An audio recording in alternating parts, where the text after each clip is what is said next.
paninira, pambabatikos. Pambira ka, GMA, lagi mo akong ginugul. Oh, hindi na uso ang paninira at pampabatikos.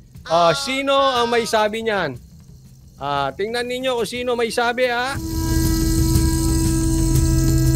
O mga salitang napakasakit, ani First Lady Liza Araneta Marcos. Sinabi yan ng First Lady. Hindi na uso ang paninira, panunumbat at mga salitang masakit. Kayo lang naman na nasaktan eh. Ako sabihan ako ni Tatay Digong, Coach Oli, bangag ka. Tatawanan ko siya. Bakit? Gusto mo, Tatay Digong? Araw-araw tayo, one-on-one tayo sa Luneta, drug test. Tatawanan, hindi ako masasaktan. Bakit ako masasaktan? Ha? Matutuwa pa nga ako. Bakit? Tatay Digong yung pinansin ako. Tapos, susuklian ko pa siya ng hamon. Araw-araw. Kung matapang ka, Tatay Digong, araw-araw tayo sa Luneta drug test. Di kasama ko pa siya araw-araw. Tatay Digong yun eh. Tatay Digong. Kasama ko siya. Masasaktan? Hindi ako masasaktan doon, Lisa. Ikaw, nasaktan ka? Bala kayo. Ako kahit tawagin nyo akong adik, kaliwat kanan, araw-araw, gabi-gabi, gusto oras-oras, tawagin nyo akong adik. Tatawanan ko kayo. Kasi alam ko, totoo. Kahit saan tayong husgado. Ayaw ko isama dito ang Diyos, pero kahit sa husgado ng Diyos, malabo yan. kahit yung rugby gano'n, no touch. Virgin ito. Virgin sa ilong.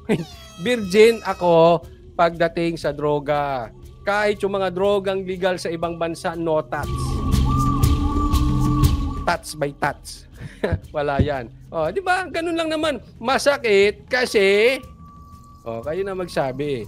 Ha? Baka mapamamanan tayo, delikado. Diretso. Kadinaluhang caravan sa La Union City kahapon.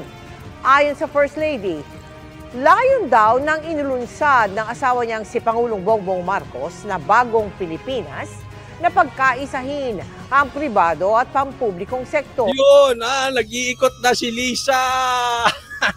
Ganyan po katindi ang statement ni Tatay Digong na may bangag tayong presidente dati at may bangag tayong presidente hanggang ngayon.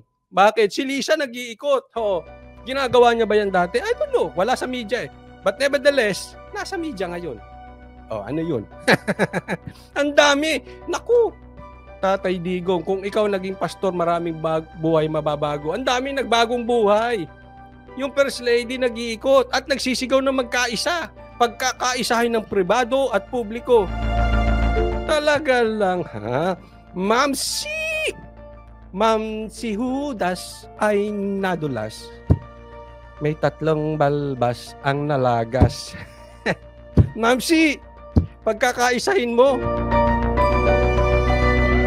Yung president at vice president nga na magkapartido, hindi mo mapagkaisa. Pagkakaisahin mo pa.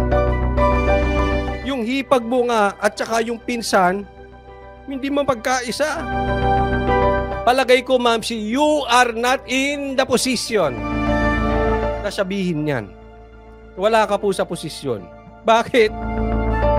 Wala ka resibo. Sino pinagkaisa mo? Yung magkaisa nga, nagkawatak-watak eh.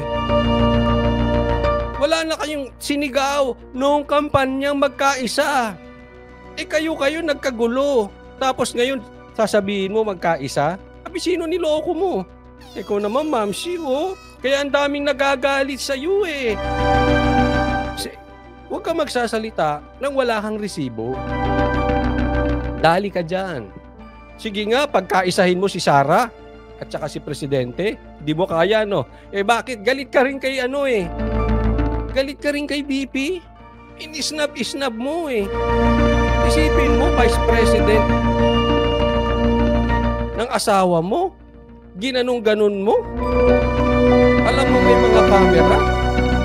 Tapos, here you are. Sasabihin mo magkaisa. Ano kang karasi ka? Kayo, hindi mo nga magawa sa sarili mo eh. Ano ka ba naman? Practice what you preach. Ito po problema sa bansang Pilipinas eh. Alam mo po, ang inaayos kasi natin yung imahe. Hindi, wag mo nga aayusin ang imahe. Ayusin mo yung loob. Pag inaayos mo yung loob, yung imahe, aayusin niya sarili niya. Ganun. Pero pagka inaayos mo yung imahe, maganda. Parang nilagyan mo ang bahay.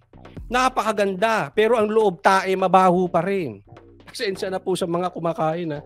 Ganun po kasi ang tingin ko sa mga nag-aayos ng imahe. Pero yung loob hindi inaayos, maganda nga, mabaho naman. Oh. Di ba? Gusto niyo yung ganon? Maganda bahay niyo, baho naman. Bakit? Imahe yung inuna. You fix from the inside. Ika nga, fix inside out.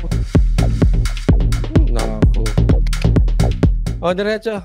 Para sa mga Pilipino.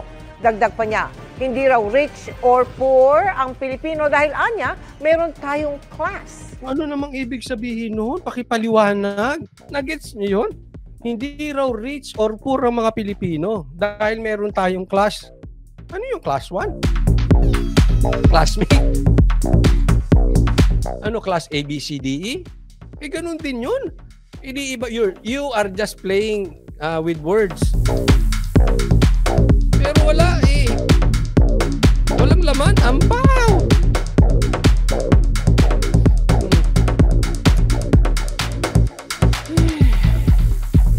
Binanggit din ng First Lady na galing din siya sa pribadong sektor at babalik din daw siya dito pagkatapos ng termino ng Pangulo. Yun ba? Galing siyang pribado at babalik din siya sa pagka-pribado pagkatapos ng Pangulo. Ay, exciting! Excited! Sino excited dito na bumalik na siya sa pribado? Si Ma'am C. Ako, excited ako. Ha? Sana panindigan mo yan. Bumalik kayo sa pribado. Huwag nyo na isama yung bansang Pilipinas. Kung pwede nga, uwi na kayo Hawaii din eh. Kung pwede lang naman, kung ayaw mo, ewan ko sa inyo. Pero ako, excited ako. Excited, wala ako sinasabing matatanggal sila ha. Walang ganunan. Ang sinasabi ko lang, excited ako. Kayo ba, hindi kayo excited? Bumalik na siya sa pribado, si Ma'am C talaga. Oh. Sabi ni Dylan, sana bukas na. Nagmamadali. Bukas na agad. Sabi ni Alisa, mag-resign na si... di ko sinasabihan niya na. Sila nagsasabi, mag-resign na. Nakaka-high blood ng mga mukha nila kay Remulla, Katapang, FLP, BBM. Ay, more kay Tambaluslos.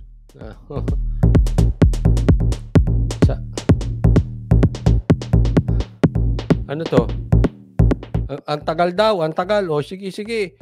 Huwag kayong mainip. Kasasabi lang yan eh. Pero ako excited. Pero hindi ako naiinip.